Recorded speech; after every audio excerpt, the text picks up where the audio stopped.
No princípio criou Deus os céus e a terra era sem forma e vazia, e o Espírito de Deus pairava sobre as águas. Muito bom dia, alegria para nós podermos acordar, vermos o brilho do sol e sabermos que temos um Deus criador de todas as coisas.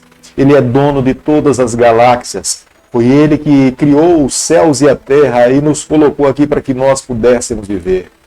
Mas precisamos a cada dia reafirmar o seu amor para conosco. Nos ama de uma forma que enviou o seu Filho a vir aqui a essa terra, morrer morte de cruz, para que nós possamos ter a certeza da salvação, a garantia da vida eterna. E um dia Ele voltará aqui a esse mundo, encontrar-se com os seus filhos, e nós viveremos eternamente ao lado do nosso Criador. Será fantástico, será maravilhoso.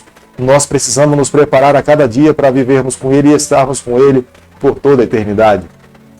Todos os dias nesse canal nós estudamos um capítulo da Palavra do Senhor. E nessa manhã eu convido você a ter nas mãos a Palavra de Deus no livro de Jeremias, capítulo 49, o versículo 1. A respeito dos filhos de Amon, assim diz o Senhor: acaso não tem Israel filhos? Não tem herdeiro? Por que, pois, herdou Milcom e Gade, e o seu povo habitou nas cidades dela? Nós jamais podemos nos esquecer que o nosso Deus é um Deus de todas as nações. O desejo dele, sim, é que todas as nações o reconheçam como sendo o soberano Criador dos céus e da terra. Ele deseja que todos nós possamos ser missionários nesse mundo, nós possamos falar às pessoas a respeito do seu amor, da sua bondade e da sua justiça. Nós não podemos nos esquecer em falar para as pessoas que Deus ama todas as pessoas, mas também não podemos nos esquecer que é o complemento do Evangelho, que a sua justiça, ela um dia se dará nesse mundo. Ele voltará aqui a essa terra, ele irá estabelecer a sua ordem de justiça e integridade e acabará com todo o pecado, e nós estaremos livres de todo mal e viveremos para sempre seguros ao lado do nosso Deus por toda a eternidade. No livro do profeta Jeremias, nós nos encontramos inúmeras profecias voltadas não apenas para os israelitas, mas voltadas para outras nações que estavam ao redor do povo do Senhor. Nesse capítulo, nós nos deparamos com a profecia do profeta Jeremias voltada para os amonitas.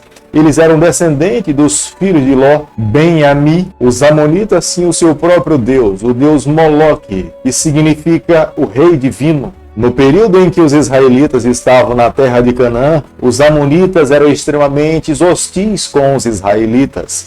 Eles, na verdade, falavam para os israelitas dizendo que o Deus Moloque, ele iria tomar a cidade de Gade, onde a tribo de Gade habitava, e o Deus Moloque iria passar a viver ali. E os israelitas seriam expulsos da terra pelo poder do Deus Moloque. Os amonitas expressaram seu desagrado a Deus porque eles rejeitaram o Deus de Israel, o Deus criador dos céus e da terra, e se voltaram para a adoração a outros ídolos, inclusive ao Deus Moloque. Jeremias, capítulo 49, o versículo 7, a Bíblia diz o seguinte: a respeito de Edom, assim diz o Senhor dos Exércitos: acaso já não há sabedoria em Temã? Já pereceu o conselho dos sábios? Desvaneceu-lhe a sabedoria? A segunda parte desse capítulo se destina a falar contra os edomitas. Eles eram descendentes de Esaú, filho de Jacó. Quando os israelitas estavam no Egito, duas cidades ganharam uma fama de extrema sabedoria: Temã e Edom. Enquanto os israelitas estavam no Egito, Deus, através do Espírito Santo, falou ao coração de todos os edomitas. Deus queria salvar os edomitas porque eles eram da linhagem de Abraão. Deus tinha um propósito especial para as suas vidas, mas a arrogância, a presunção, o orgulho fez com que eles trancassem os seus corações para o Senhor.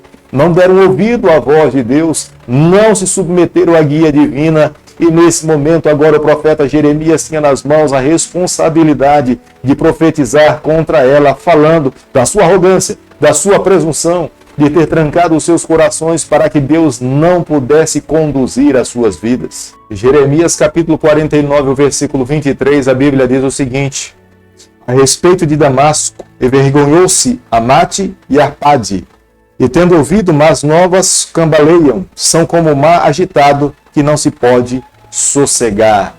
Essa parte agora o profeta Jeremias tem nas mãos a responsabilidade de falar contra a cidade de Damasco.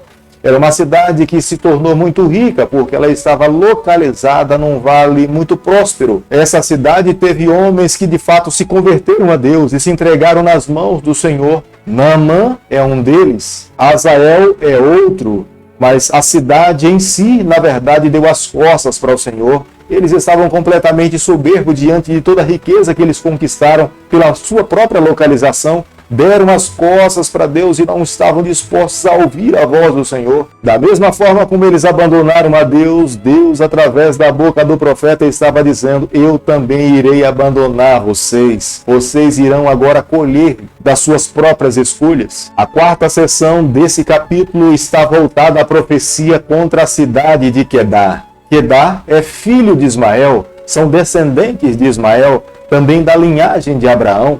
Quedar era famosa pela sua quantidade de ovelhas. Os pastores prosperavam porque ali havia possibilidade de pasto, de água e de calmaria para as suas ovelhas. A quinta profecia do profeta Jeremias é declarada contra a cidade de Elão.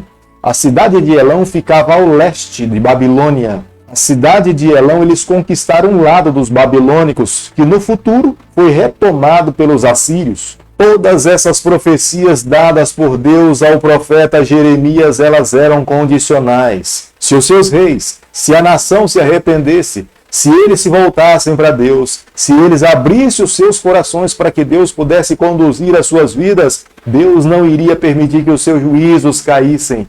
Mas se eles endurecessem os seus corações, se eles continuassem nos seus pecados, adorando aos seus deuses, dando as costas para o Senhor, Deus iria permitir que os seus juízos caíssem sobre as suas vidas e não haveria salvação, não haveria quem pudesse impedir dos juízos do Senhor.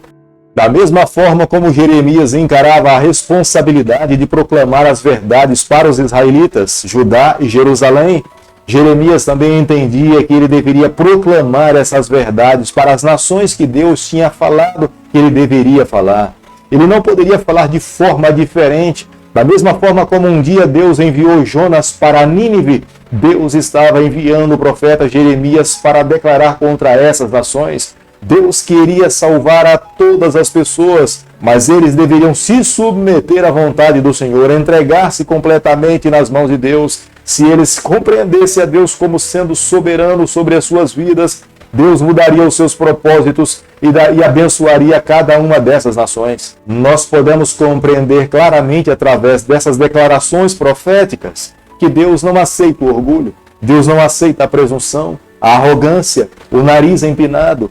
Deus almeja que os seus filhos possam agir com humildade. Quando ouvirem a voz do Pai, nós devemos nos humilhar diante dele, quedarmos diante dos seus pés, confessarmos os nossos pecados, abrirmos o nosso coração, por mais que alguém possa ter ido mais longe, no mais fundo do poço do pecado, mas se ele se arrepender, se ele clamar em nome de Deus, Deus está com seus braços abertos como um pai de amor para abraçá-lo, para acolhê-lo, para lhe oferecer o perdão e lhe dar o direito da vida eterna.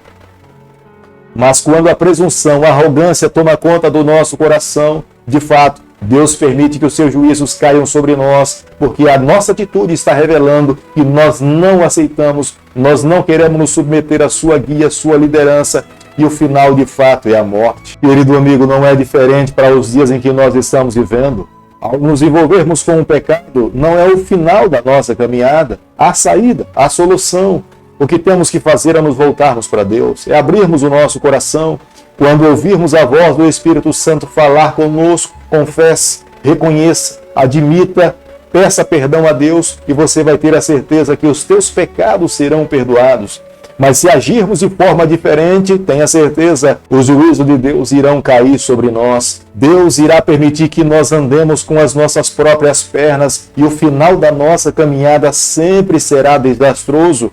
Por isso que hoje é o dia da nossa salvação, hoje é o dia de nos voltarmos para Deus, hoje é o dia de nos colocar nos braços do Senhor. Feliz é aquele que reconhece a Deus como sendo soberano sobre a sua vida e se submete à liderança desse Deus. Querido Pai, em Tuas mãos, nessa manhã nós nos colocamos, queremos viver sempre para o Senhor, toma conta do nosso coração, perdoa os nossos pecados, nos dê a graça de um dia estarmos com o Senhor por toda a eternidade. É o nosso pedido e a nossa oração, e nós o fazemos em nome de Jesus. Que o Senhor te abençoe e te guarde, que Ele faça resplandecer o seu rosto sobre você, que Ele tenha misericórdia de você, que sobre você nessa manhã Ele levante o seu rosto e conceda a sua paz em nome de Jesus. Amém.